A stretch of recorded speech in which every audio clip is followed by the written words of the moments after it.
What's up, everybody? Welcome to Kinda Funny Games Daily for Monday, September 4th, 2017. I'm one of your hosts, Greg Miller, alongside Star Wars Show's own Anthony Carboni. I'm like Nick Scarpino, but for video games. But better in general. It's funny because it's a running joke on that there Game Over Greggy show that Nick hates you because you're the better version of Nick Scarpino. Yeah, I've never seen it. It's weird because I've never thought about Nick in my life. A second ago, you walked into the back area and then walked out, and I was like, oh, you were kind of moving like Nick, and I was like, but you look better. You look better at being Nick than Nick looks at being Nick. Thank you. Yeah. I'll dig a little deeper into who Nick is, so I know whether that's a compliment or not. Oh, I mean, isn't better anybody? It's not like I'm saying you're better Hitler. You're better Nick. Yeah. Okay. Yeah, cool. You can take it. Yeah. Yeah. Well, whoever Nick is, he sounds great. Okay, we'll look into figure out who that is.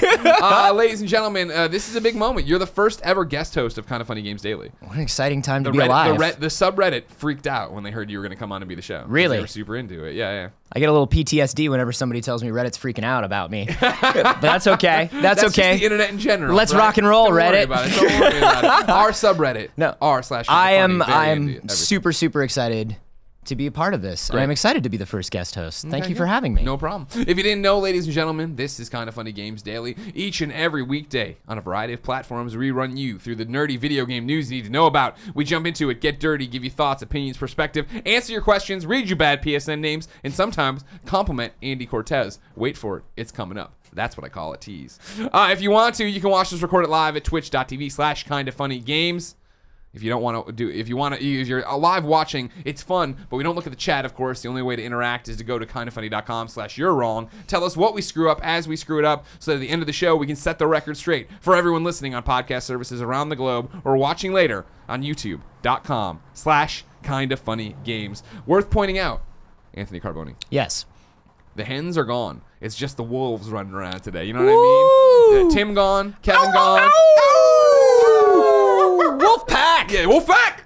Where my crows? Where my murder at? Throw it up. So with everybody gone, we are running a skeleton crew here, which means we're actually going to have more fun than usual. So we're streaming Destiny 2 all week long once we get copies and the embargo's up. But there might be streams, I guess, tomorrow for everybody's golf. Maybe this afternoon if I'm not exhausted, because I just came back from PAX, but I'm sure we'll talk about that in a second. Remember, Anthony does Star Wars show every Wednesday? Every Wednesday. YouTube.com/Star Wars. That's correct, Greg. That's a good URL to have. Thank you. Yeah, you have a new show coming up, Science and Star Wars. Science and Star Wars is coming out later this month. Exciting stuff. Also, science stuff and Star Wars stuff. So lots of that stuff. Yeah, it's going to be so good. But for now, let's begin the show with what is and forever will be the Roper Report. Time for some news. 5 items on the Roper Report. A baker's fucking dozen, you piece of shit. Whoa, jeez, wow. We curse. The hens are really away. Man, the wolf pack is here. They are on the prowl. You know what I'm saying? It's a roving gang of youths in here. Number 1 item on the Roper Report: Mario is no longer a plumber. Kotaku has the piece. No plumber, no sale. Exactly. According to Mario's newly updated official Japanese language profile, the iconic character isn't working as a plumber. This shouldn't be a total surprise because the character seems to be doing everything but plumbing. But doesn't going down warp pipes count? Doesn't appear so. Here's how the recently updated Mario profile explains the character. All around sporty, whether it's tennis or baseball, soccer or car racing, he, Mario in brackets, does everything cool. He does everything cool. Everything. As a matter of fact, he also facial hair, fashion, everything. Multicolored hair, the brown hair and then a black mustache. As a matter of fact, he also seems to have worked as a plumber a long time ago. This is making the rounds. Just that he worked as a plumber a long time ago. I like that this reads like Mario's Tinder profile. Mario wasn't always a plumber. According to Miyamoto himself, the character was then named Jumpman and basically a carpenter in 1981's Donkey Kong because the game takes place at a construction site. Quote, with 1983's Mario Brothers, we brought in Luigi, and a lot of the game was played underground, so we made him to fit that setting, and we decided he could be a plumber, Miyamoto previously told USA Today. The scenario dictates the role. Yeah, he's an everyman. Wherever you put him, that's what he does. That's always been Mario. I feel like we wouldn't even be hung up on the plumber stuff if it hadn't been for the Super Mario Brothers show. Yes. Because they were plumbers, they found a secret warp zone while working on the drain. That was the only time it ever mattered. Yeah. I haven't thought of Mario being a plumber in quite they made some time. they made a lot of plumbing jokes per capita on that cartoon. Like they really leaned into plumbing jokes on that cartoon. A lot of blue collar workers. Yeah. I mean, that's where they needed to launch it from. interesting thing to pop up. But Sure. I don't. Some people were freaking out like they were retconning the character. It's like, whatever. He's Mario. It's fine. He's still Mario. Don't worry. Yeah, it's gonna be okay. He still has a 3-word vocabulary, and everything is fine. And he jumps. In more serious Switch news, the second item on the Rope Report is that some Switch games are going to need SD cards. This is via IGN. While revealing their new partnership with SD card manufacturer SanDisk. Isn't it ScanDisk? No, it's SanDisk. Really? I was wrong my whole life. ScanDisk is what you run on Windows. Huh. SanDisk is what I you put into my what you put on the thing, Nintendo has also revealed that moving forward, some Nintendo Switch games will require a micro SD card in order to experience the full content of certain upcoming games. In an announcement, Nintendo noted that a micro SD card will be needed for certain Nintendo Switch games that contain an especially large amount of content and require additional storage for players to enjoy the full experience. Well, I love content. Who doesn't love content in their video games when they So buy I feel them? like I'm painted into a corner here. And at least one upcoming release, NBA 2K18, will be such a game that requires a micro SD card in the system, as evident by the game's updated box art. There's now a banner across that says internet connectivity and micro SD card needed. Can I ask you something? Sure can. Do you when you buy a Switch, just like when you bought a Vita? Yeah. Didn't you just buy a memory card first day? I did, first thing? Yeah. I wonder how many people don't. Well, here's the thing about it. Well, let's go through and we'll get back to this of question course. because that's a great point. Nintendo is making sure not to blindside players who purchase games that need extra storage, though. A representative for Nintendo of America confirmed that box art, like the NBA one above, this is from IGN, you can check it out there, will have notices of this memory card requirement on the front and back of packaging. And for those downloading on the eShop, there will be the standard information noting how large the game is. Nintendo also clarified that the games requiring the additional space of a memory card will still allow those without a micro SD to play portions of these games. Quote, if you purchase a physical version of a game that requires an additional micro SD memory card, you will be able to play a portion of the game right out of the box. For example, specific levels or modes. To enjoy the full game, downloading additional data is required. Depending on the storage requirements for each game, it may be necessary to purchase a micro SD card to expand the storage space. So on and so forth. Yeah, that's the main point, right? Yeah. And so then the thing is, who does this affect and how? It has to be people who are all physical, people who are all game cards, no downloads. Exactly, 100%. I'm living that digital life. I feel like if you're on a mobile console, you want to be doing that. Yeah. SD card was like the first thing that popped into my head. It's funny you say that. I'm on the same page as you. But Mark writes in to kindafunny.com/KFGD just like you can to be part of the show and says, hey, Greg and Anthony, I just read an article on IGN announcing that certain Switch games are going to require a micro SD card for the full experience. Physical versions of the games will also require a download to said micro SD card. I'm assuming this is all due to the fact that the Switch carts can only hold up to about 30 gigabytes of data, if I recall correctly. Then he puts in parentheses, kindafunny.com/you're wrong. Now, Greg, I know you're not a physical games guy, but myself and a ton of best friends, including Andrea and Tim, are. How do you think the audience will feel about not having the full game come on a cartridge? I would love to hear feedback from all the best friends who are physical collectors. Sorry for the long question. Mark. My thing here is you're like, it's a no-brainer. And I agree with you. When I bought the Switch, that was the first thing it is. Like, I'm going to toss one in there. And then Tim Gettys actually talked me out of it because he's like, there's not going to be that many games at launch. Just wait. The prices are going to come down get it later. And then I got one. My thought process on this and why this is going to get cumbersome weird is that it's more for the fact of the Nintendo Switch is aimed at people outside of just us. Right. They've already got us. They've already got the early adopters. And now, as we head into Christmas and the holiday, they are targeting moms and kids and Mario people. And definitely Mario people. Mario people most of all. You know what I mean? People are like, oh, man, new Mario. Those Mario people. You don't want to hang out with him. He's one of the Mario people. I do, yeah. Don't talk to him. Don't try not to run into him Don't on a look right dark in the alley. eyes. Don't look at him. He's wily. No, that obviously makes a lot of sense. If you are somebody who buys a Switch for your kid, if you are somebody who travels a lot and doesn't have a lot of internet access, if you're somebody who just likes to have a physical game because you're afraid, either because you're a collector or because you're afraid one day the network shuts down and you can't access your thing anymore, right? People are like, what happens in 5-10 years to my downloads when it can't authenticate, that sort of stuff. Yeah. I get it, and I'm sure for some people it will be an issue, but I also know that like micro SD cards are pretty dirt cheap right now. Yeah. And if you really need one and it's only for certain titles and it's only to play certain content in certain titles, and that's the thing about it is like even as I make the devil's advocate case of, oh, it's for the mom, like I don't know. It's NBA 2K18 is the first game that needs it, right? Or at least the first announced game that needs it. Right. So I'm assuming if they can do it with Zelda, and they can, I assume they're going to do it with Mario. If most, if not all, Nintendo first-party games aren't going to have this problem, it's not going to be a problem a lot of people see. Yeah. And it is going to catch them that off guard. And even if I want to jump ahead to, it's Christmas morning, opens the Switch, the kid puts in NBA 2K18, he's like, oh, I can't access whatever mode I can't do of it. Sure.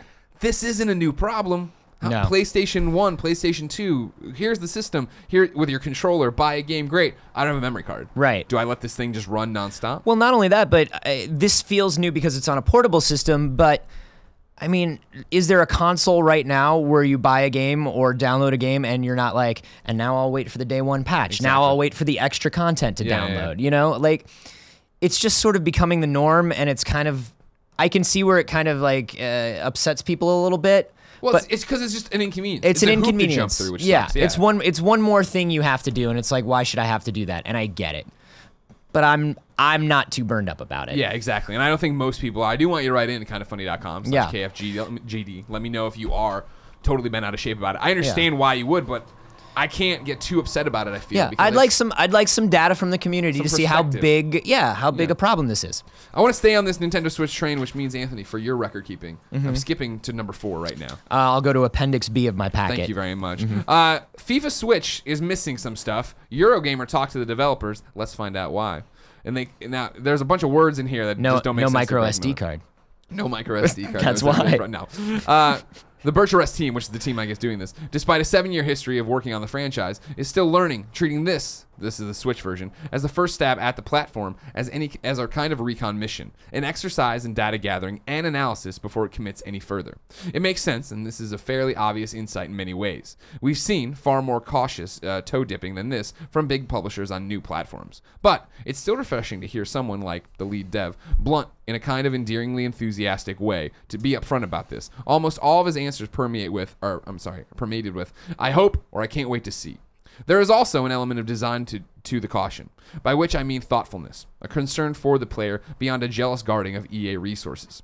With Ultimate Team, for example, the developer says, stressed a fear of overwhelming players with the sheer amount of stuff in the game. If you look at the history of Ultimate Team on the likes of Sony or Microsoft, I think it's a 7-year history, if I can recall correctly. That player base has also been accustomed to do it already, and has been educated about it already, you know? So if you throw everything from the get-go to a completely new player base, you might not get the desired result. Even this, as it is, might be too much. It's huge.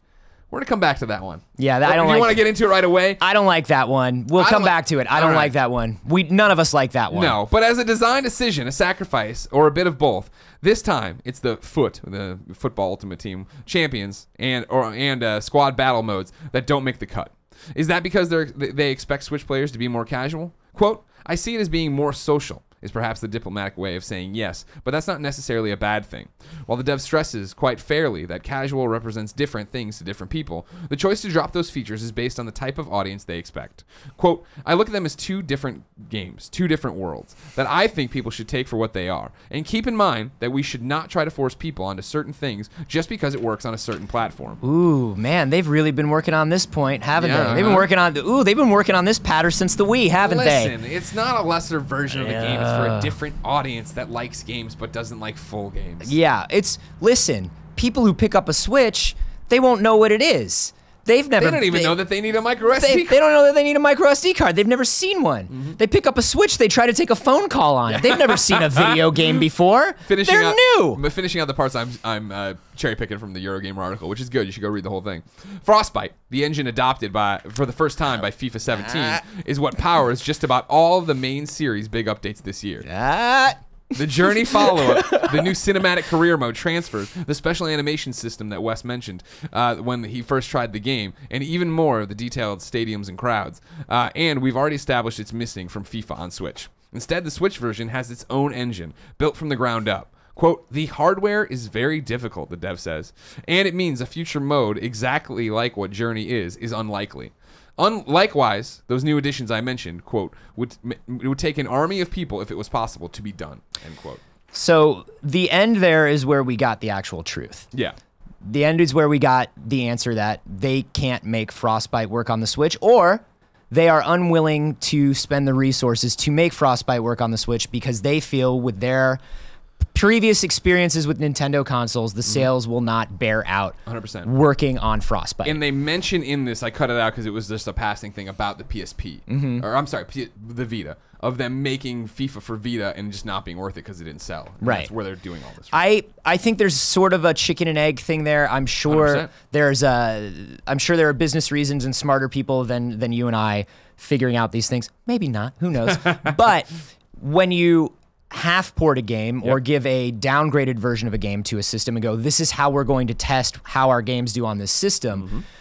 Well, why would you put mediocrity on there when people can find something great somewhere else and go, 100%. It's your system that's doing it. It's your system that's mediocre. What's fascinating about this in the timeline of Kind of Funny Games Daily is I believe it was the last episode on Friday with Tim where we talked about how 2K18 was like, or it wasn't even 2K18 saying it. It was reporters from US Gamer being like, 2K18 on Switch is the same fucking game.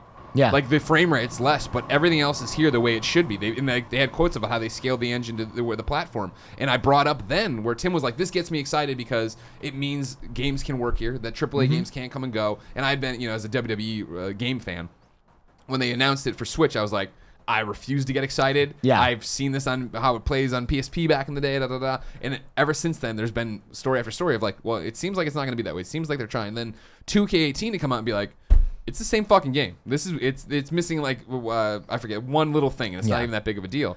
To see them seemingly in this preview phase get it so right, and then go to the EA side for FIFA and see them be like, we had to make our own engine. You're like, you're fucked. Yeah. And then to come out here and be like, oh, it's not that they're more casual. It's a different audience. Yeah, and we want to do. We just don't think they'll understand all the complexities of the game. We don't want to overwhelm them with it. How are you going to? I understand a lot of things. And this is where I was going back with the Vita, and when EA was like, oh, here's Madden for Vita, and it was last year's Madden. It was totally outdated. It didn't connect to the PlayStation 3. And then it didn't sell, and they're like, well, we're not going to make Madden anymore for Vita. It's like, well, yeah, you didn't try. You didn't put out a great version of it. There are so many of these like backdoor behind the scenes deals that are going on where it's like EA knows the leverage that they have in the industry. Yeah. Nintendo knows the leverage that they have in the industry.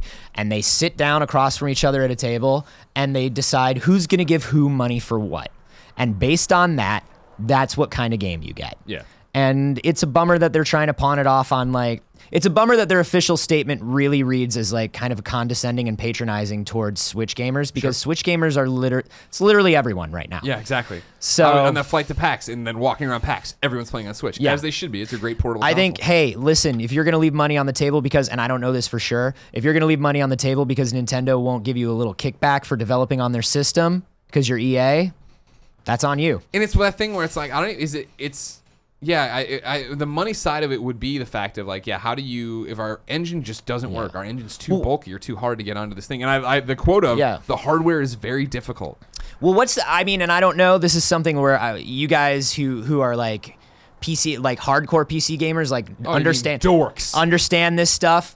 What are the minimum specs that Frostbite will run on? What do you lose? What do you have to turn off? What are the detail levels and whatever? Is it worth it? Like, I feel like they can do this. There are complexities that, once again, I don't understand. Yeah. But this feels like we just don't want to risk things on Nintendo. All the quotes and story here just come off so like, yeah, you're saying the wrong things on every chance you get or whatever, and to the point of like, well, yeah, it's not gonna be a full-fledged version of FIFA. No one's gonna want to play it, and that's not gonna sell. And then there you go. There you go. Jumping back to number 3 on the Roper Report. Xbox is getting mouse and keyboard support soon. This is a video that at Xbox E3 fans put up from Major Nelson's Xbox PAX panel, but IGN condensed it into words for me. Quote, keyboard and mouse support is definitely coming, Ybarra said. We know. What's Ybarra's first name? You remember? No. He's the Xbox dude. He comes up on the show a couple times. I want to say Mikey, but that sounds wrong. Kindoffunny.com. I want to say Clarence. Wrong. Clarence Ybarra. I think it's Clarence Ybarra.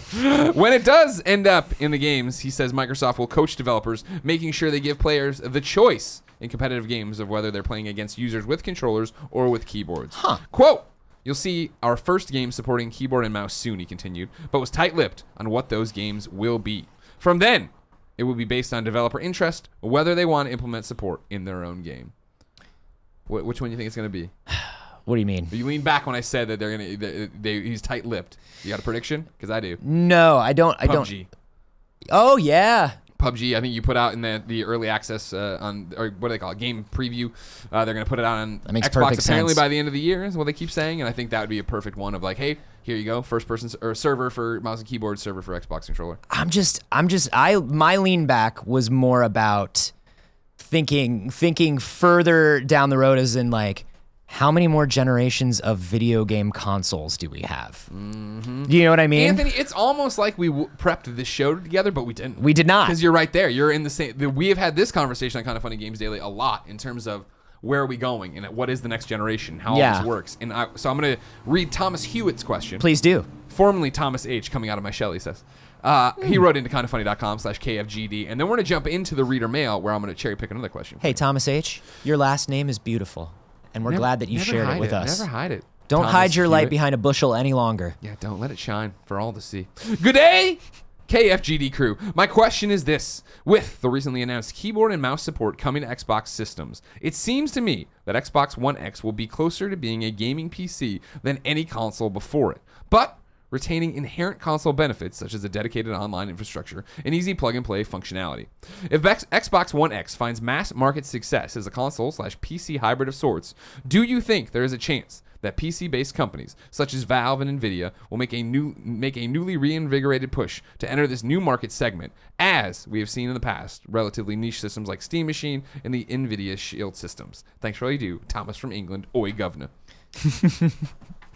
I don't think so. No? No, do you? I think as everything moves more to being a PC, I think PC gaming continues to be its thing, and Xbox and maybe PlayStation. I think the idea of like custom bespoke. Are you okay? Is everything gonna be fine? I'm back. The idea of like custom bespoke hardware for playing a videoed game on a television set is going to become a more and more foolish thing to do, especially. More so for Sony and Microsoft than for Nintendo. Nintendo has their own thing going on, whatever. But yeah, I mean, we've been watching over the last 2-3 generations as these people are trying to turn their platform into more of like a platform in the cloud. It's a place to get games. It's a place to have games curated for you. It's a place to find things that you know you're going to want to like. It's a place to play games with your friends. It's not necessarily this box that sits under your TV.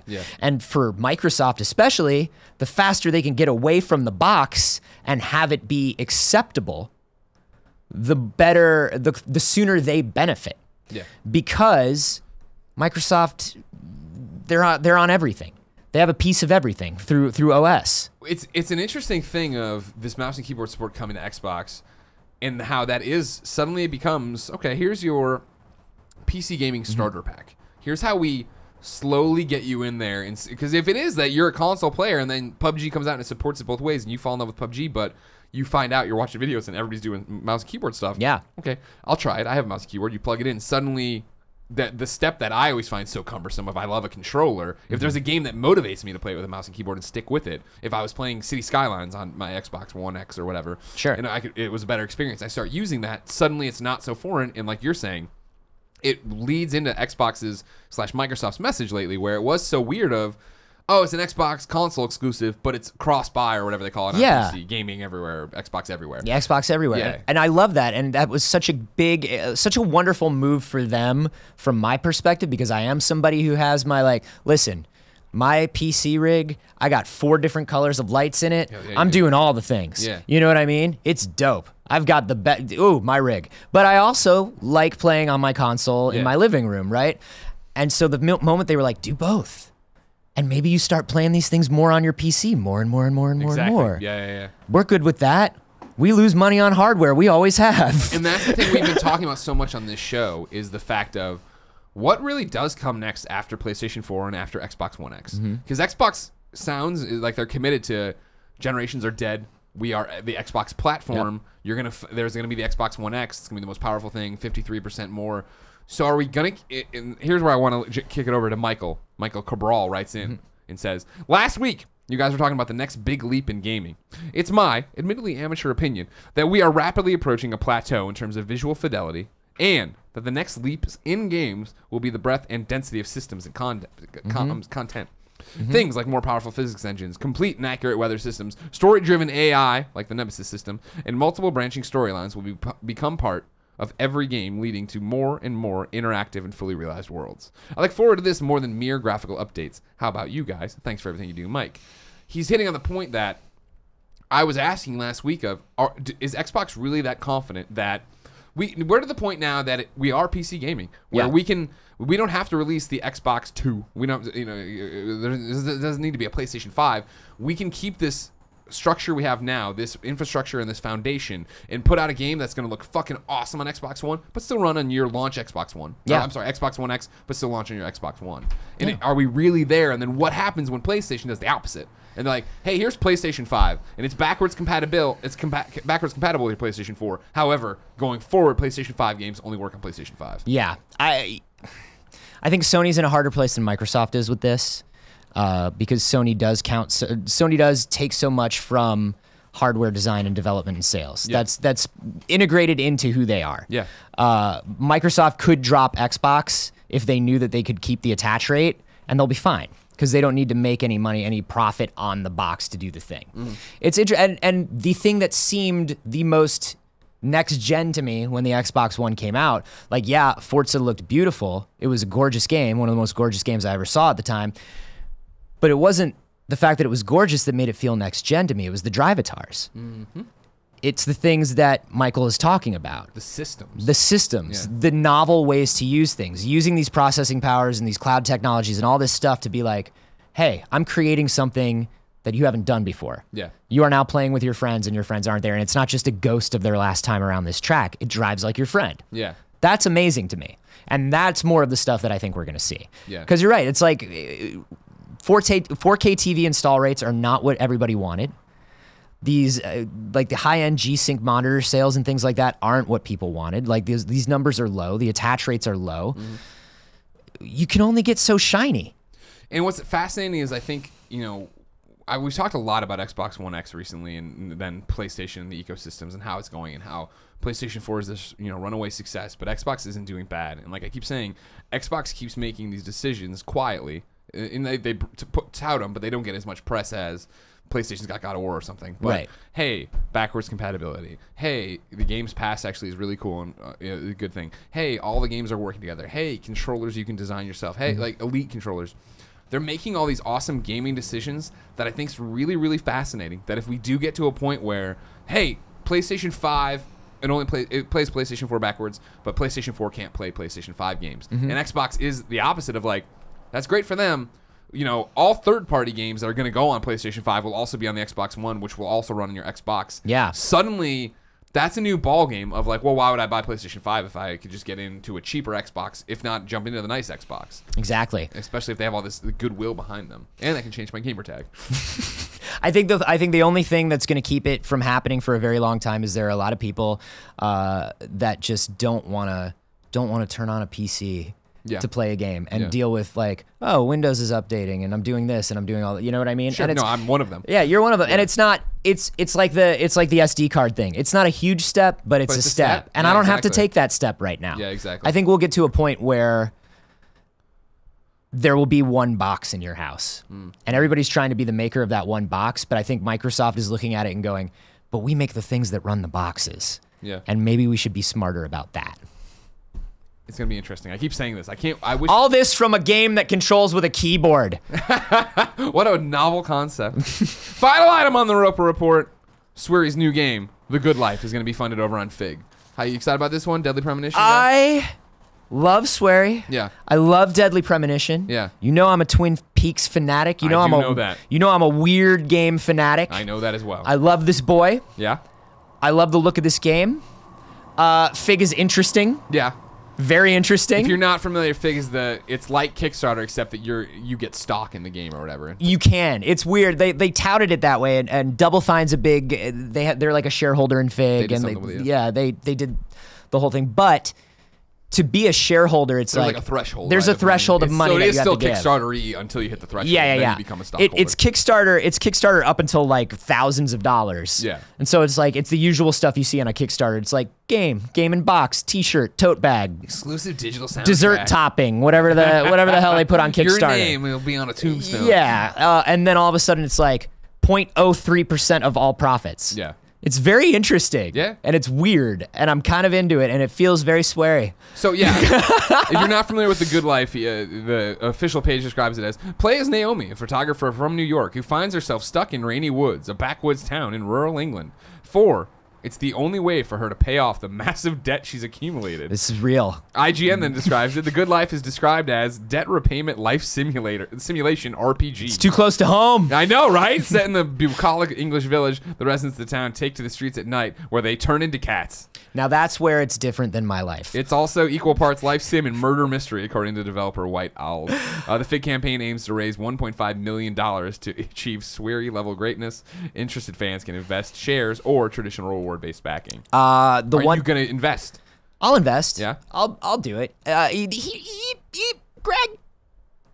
Yeah. 1.5 million. Yeah. Where's the rest of the money for this game coming from? You know what I'm saying? This Yeah. is a Shenmue situation where they go, we're gonna make Shenmue, and all we need is $4 million because Sony is giving us X million dollars, and these people are giving us X million dollars. I'm paraphrasing a lot of the content. Yeah. Right? It's like it's not solely funded by FIG. Right. They are getting funded other ways. It's interesting because if I'm giving to this is the problem that Shenmue had. If I know you're getting money from somewhere else, why do I need to give you money up front? Mm-hmm. Make your game. Make your game, Sweary. I'll buy your game. I love your games. Yeah. Make your game, Suzuki-san. I'll buy it. I'm ready for it. Why do I have to give you money up front? I know you're getting money from somewhere else. I understand it. It's gap funding. It's a business thing. But it's got to be a hard sell to most people, right? I think so, yeah. Yeah. Because the other problem with Kickstarter or FIG or a lot of this stuff is like, you don't know what this game is like yet. It's not even like you've seen a preview for it and you're pre-ordering it, which never pre-order anything. I always say never pre-order anything. Andrew Renee's ghost is here right now mad at you for that. They need to test their servers. Never pre-order any. No, if it gets you a beta, that's fine. I'm saying never pre-order anything that doesn't give you anything except taking. You know what I mean? I see. Never buy your place in line for a digital product that there will be plenty of. Yeah. If this is just a pre-order, you know, why do it? Why should the average person do it? Why should I give you this money? Here's my thing: is I don't think it's for the average person, right? If somebody's already giving you money, why should I do it?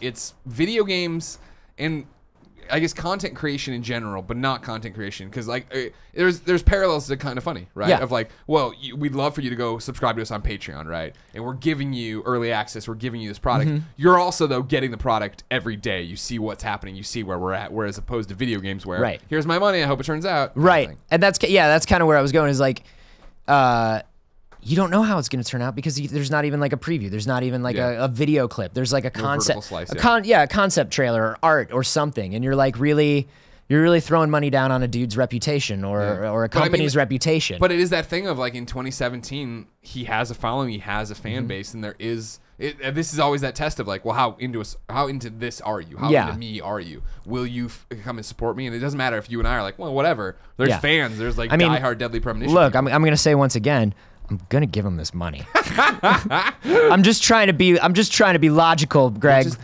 dissecting the argument, I understand. But I'm going home and I'm giving him the money. Yeah. Greg. Okay, sorry. Calling you on your bullshit, Anthony. I think it's very interesting, and I feel like the general the people's general mood about crowdfunding and things like this is kind of changing. Yeah, well, I mean, it's just saturation, and it's just that thing where you can't. There's so many now that I feel like it's just nobody makes the pop they used to. Nobody gets out there and gets the numbers they used to. Yeah. I don't know. 1.5 mil. Do it. Anthony. Greg. This game won't be out for quite some time. If I wanted to know what games were coming to the mom and grop shops today, where would I go? Is this in my packet? Yeah, it's right there. It's a giant The official list, Greg, of upcoming software across each and every platform as listed by the Kinda Funny Games Daily Show hosts each and every weekday. You did great there. Thank you. Landed on your feet. I didn't know it's written like it's a heading. I didn't know if it was a line. You did great. I'm doing my best. You nailed I'm it. sticking and moving. Don't worry, you're doing great. Out today, Reaching for Pedals on PC. Oh, good. New dates. Lawbreaker is promising new maps, features, a ranked mode, new class, and more starting this month and rolling out throughout the fourth quarter of this year. And then Settlers of Catan VR is coming to Oculus Rift and Gear in 2017. Yeah.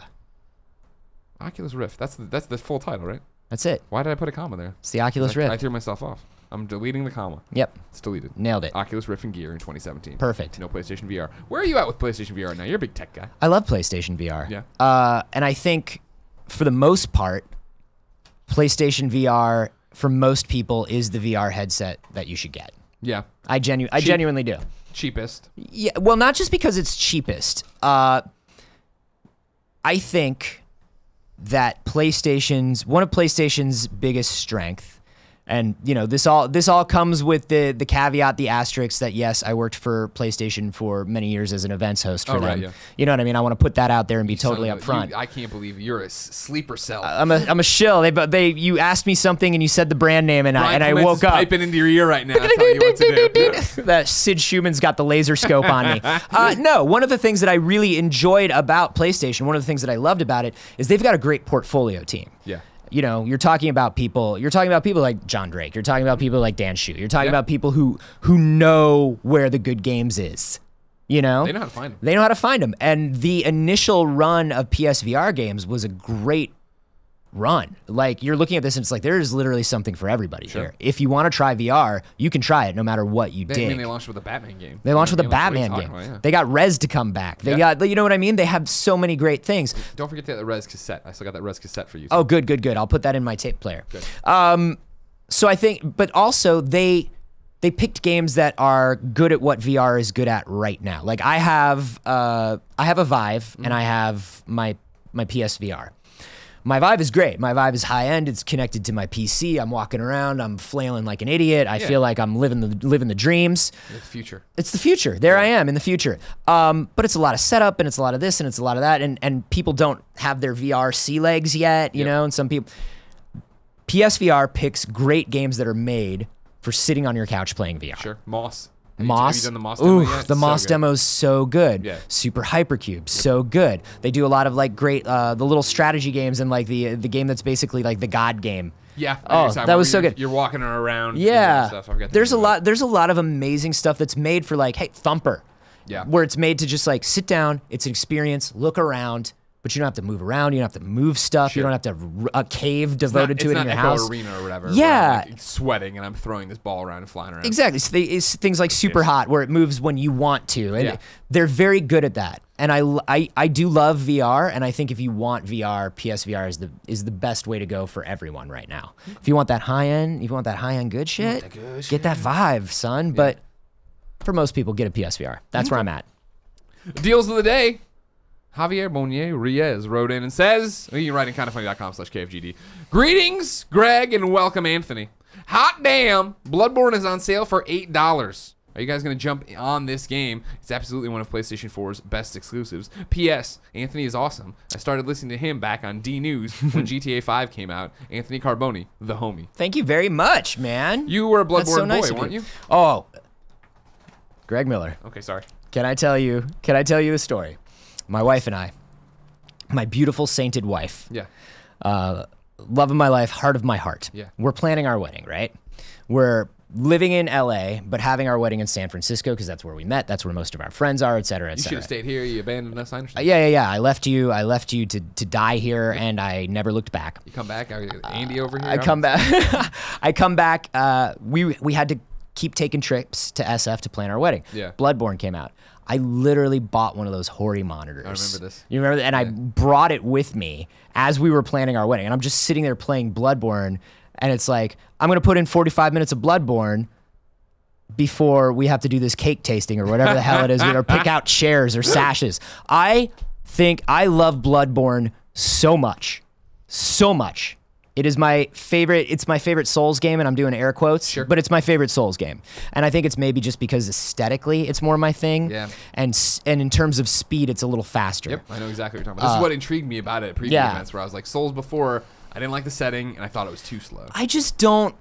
I don't want to be a rusty knight kicking a skeleton with a sword. Like I just don't get into that that classic rundown medieval. Yeah, it's not my thing, but I love the Souls games. Bloodborne comes out, dude's wearing a tricorner hat and a sash, and you're like got a shotgun. You got a shotgun and a blunderbuss. Oh, mwah. Yeah. If you don't have Bloodborne, if Bloodborne is $8, you get yourself a Bloodborne. And Sony, PS4 Pro update for Bloodborne, please, thank you. Why don't they just wait for PSX? Bloodborne 2. There you go. If they're making a Bloodborne 2. Bloodborne 2. Give me Bloodborne 2. Bloodborne 2. I don't know. We'll see. Think so? I don't know. I don't know. It did fine. That's the thing, is it did fine. Now the install base though and the groundswell. I mean, like you have to imagine that's going to be the case when, hey, install base is smaller and we're not calling it Souls because we can't. Yeah. So it's like we're doing something different here, and you need to catch on and do it. And the fact that nobody ever shuts up about Bloodborne, you know what I mean? I think it'll do something. Maybe we'll see. We'll see if they feel like that general community sentiment is enough to be like, let's roll the dice. Because From Software, kind of notorious for going a little long on development and not being able to hit some system specs for performance. Don't worry about it. So that'll be fine. The PlayStation 4 will make it easy. The Pro will be right there. 4K, 60. Time for Reader Mail. Reader Mail, ladies and gentlemen, for the first time ever, is brought to you by DraftKings. You've been waiting for this since February 6th. Football season is here, and there's no better way to get closer to the game you love than DraftKings Week 1 Fantasy Football. To celebrate,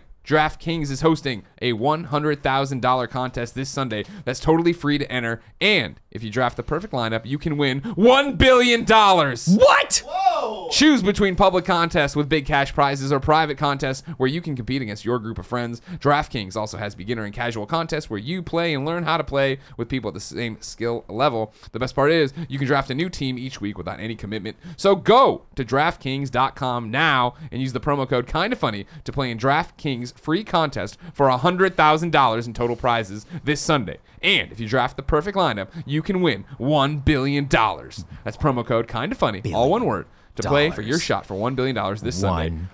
$1 billion. The contest is totally free to enter, so why wouldn't you try? DraftKings, the game inside the game. Eligibility restrictions apply. See DraftKings.com for details. I've always wanted to do that. That little, like, the radio voice at the end. $1 billion. What else are you going to play fantasy football on? A shoe? No. No. You're not. No. Maddie the Dimes. You really paused for an answer there. Well, I just let it, I want people to think about it. You really think about playing it on a shoe? Yeah. You need an SD card. Maddie the Dimes writes in and says, "Hi, Greg and Andrea." Nope. Swing and a miss. Close. Long-time listener, Phonetically first-time similar. questioner. With the announcement from Bungie that the first raid in Destiny 2 will be delayed 1 week from launch to give players the chance to reach max level, I'm seeing a lot of mixed emotions from the Destiny community. Personally, I am glad, as I want to be able to fully enjoy the story without feeling rushed. However, I understand the frustration of those who were looking forward to race through the leveling process to try and be the first group to clear the raid. Do you believe Bungie is making the right move here, evening the playing field, or should they have just left it up to the players to play at their own pace? Can I tell you what I love here? I love that we are at a point where, like, Destiny fans are like, look, we're giving you a week to reach max level in this game. Oh, so much time. You have 7 human days to reach the ultimate pinnacle of achievement in this game. I don't want to do it. Hurry up. Yeah. We're there, and it's been 48 hours. I love that. I love how hard, like, just how hardcore obsessed the Destiny community is. I think waiting a week is fine. I think it's fine too. The biggest thing is it's another marketing push. It's another pop. The week after, the game that hopefully scored really well, the game that a bunch of people bought. Now there's another reason to start it if you for some reason stopped it. Gives me some time to get my 6 shaders. Yeah. Oh yeah. You know, shaders are late game, man. Those good shaders. Oh, the good. Because I want like. You know, I'm all New Monarchy. I'm all New Monarchy all the way down. That classic, that black and gold. Sure. You know, man. I like pink. I put everything pink. That's fine. Pink That's purples, your thing. That's what I do. And that's the thing is, if you want, you got to have time to trick out your character and go on this raid. You want to look cool in your screenshots. Exactly. No.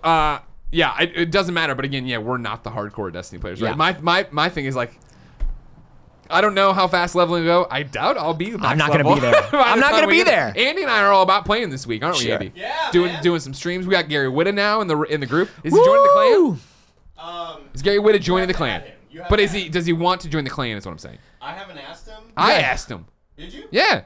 But I've been in the shows. I don't know what he said. I'll figure it out. Figure it out. We're gonna do Gary Mouseguard Whitta. Yeah, I know, right? Damn. Rolling in your crew.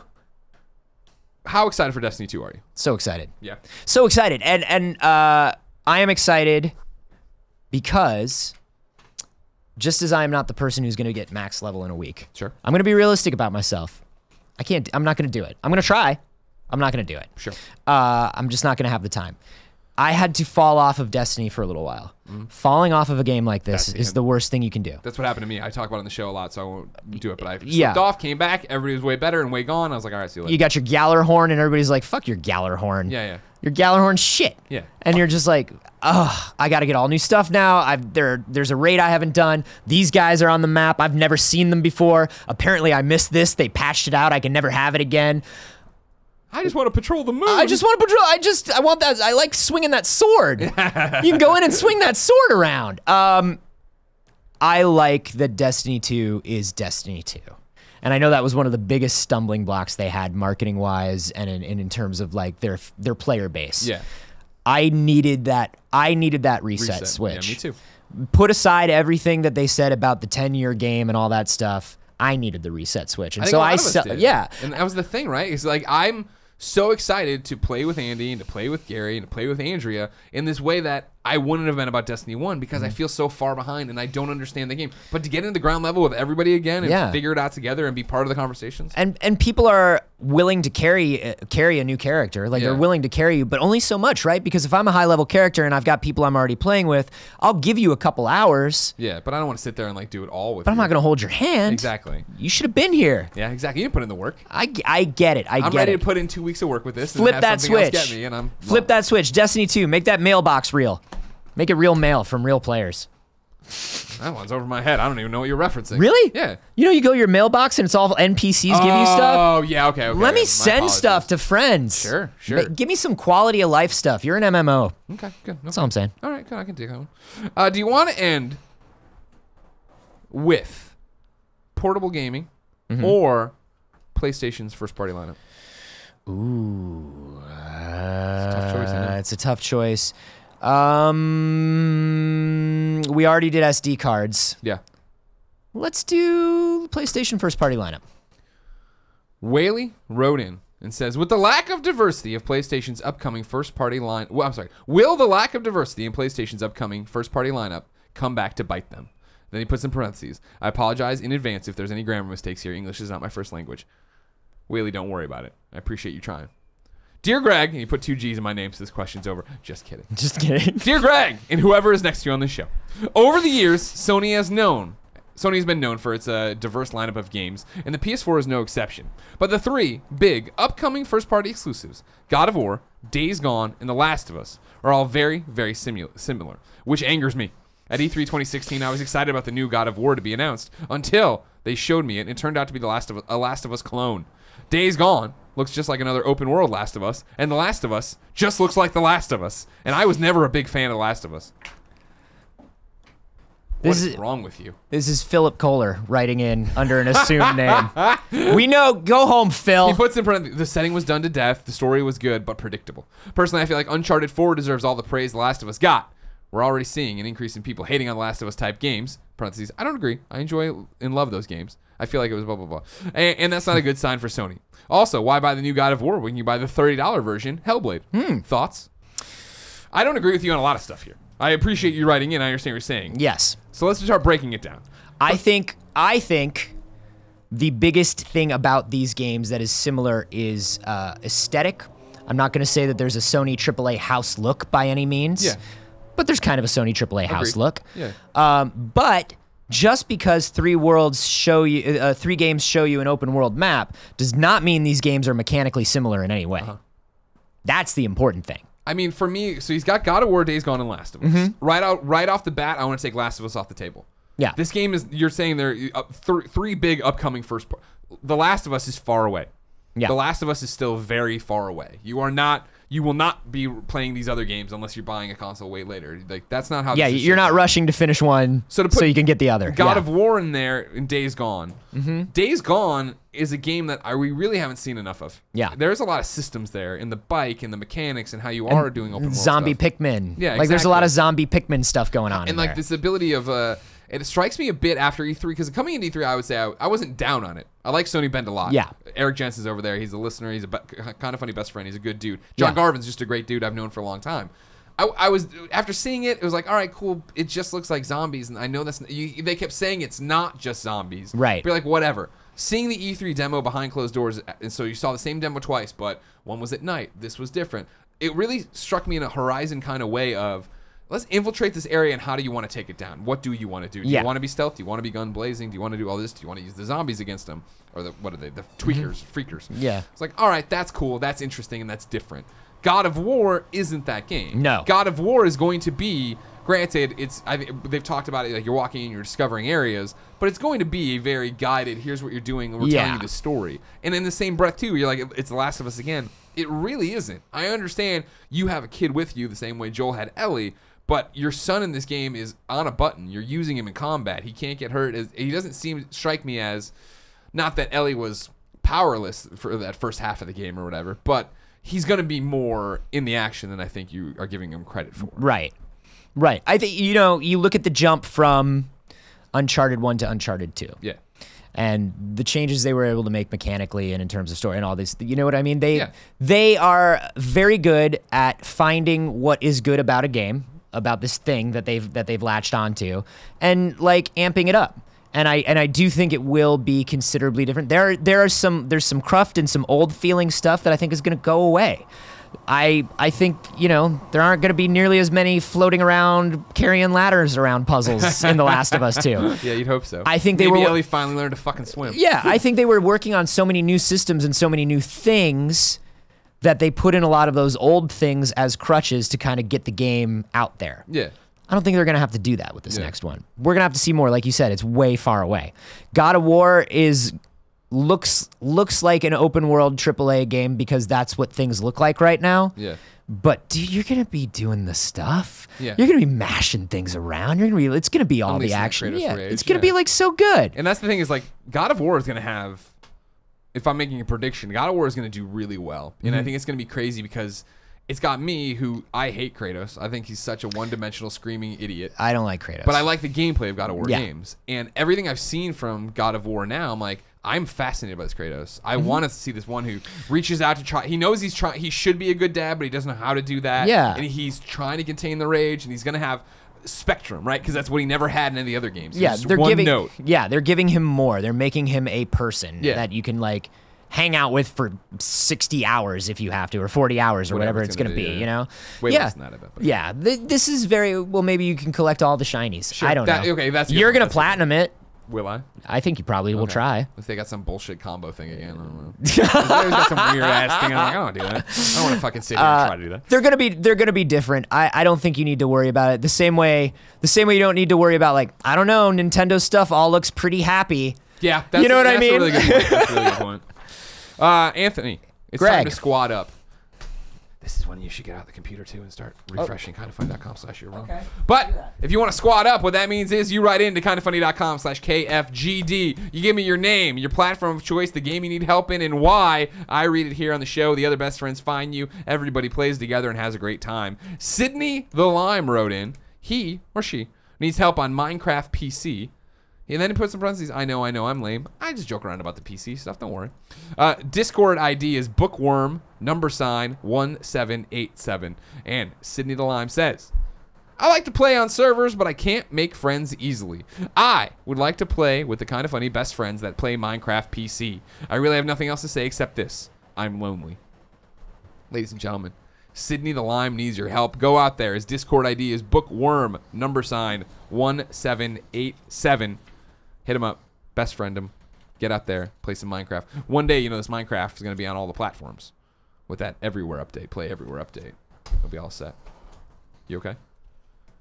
You hacking the planet? Give me that link again. Kindafunny.com. Yeah. /you're wrong. You're wrong. Because, of course, ladies and gentlemen, you get to watch this show live on Twitch as we record it. What you do, though, is go to kindafunny.com /you're wrong. You tell us what we got wrong. We read it here. The record is set straight for everybody watching later on youtube.com /kindafunnygames or podcast services around the globe. I was already there, and I thought I wasn't there. Oh, good. I questioned myself, and I stumbled. No, that's fine. Don't worry. Now, again, you're new to this. They might try to take advantage of you. Yeah. A lot of times they like to come in and editorialize, tell us a long Oh, the first yarn. Yeah, the first one's just straight up an opinion.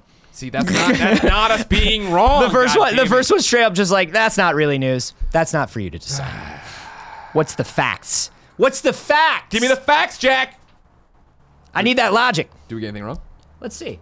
Nintendo Switch has an internal 32 gig of memory, but a portion of it is reserved by the system, bringing the usable memory down. Games were already... this is correcting the guy who said it had 30 gigs, right? Yeah. There were already games announced that will require an extra memory card, notably the Japan-only release of Dragon Quest Heroes. That was announced back in March. Okay. So this is not an entirely new story. Gotcha. But now it's coming to America that we worry about. His name is Mike Ibarra. Ah, thank you. I thought it was Clarence. I said Mikey, didn't I? I was close. I think you said something like that. Yeah. You said Clarence. Yeah. I think I think it's Clarence. I think this guy's wrong. Okay. No, not doing that. PS3 was mouse and keyboard compatible with some games. That's true. That is true, but they didn't take advantage of it. This sounds like Microsoft's actually going to make. This was I remember the PS3 being like one or two really like hardcore titles that did it. Yeah. Dreamcast had it. Mouse and Ahead keyboard. Ahead of its time. Crazy Taxi, where are you now? New Monarchy is white and red, not black and gold. It's like black, white, and it's fine. Don't fight the Destiny kids. I'm not gonna do it. Yeah, somebody's like, you might have a shader equipped that altered the color scheme, which is probably what happened. That's it. Okay, great. Before we get out of here, I got a new segment for you. It's called I Made This. Tom wrote in, whatever. He fucking wrote into the goddamn kindafunny.com /KFGD and says, "Hi guys, hope you're both well and all recovered from PAX. Not even remotely close." Yeah. What time did you get up today? I had a sweet sleep of midnight to 3 a.m. Greg Miller. Yeah, I got up at 4:30 this morning to make it. Heck yeah.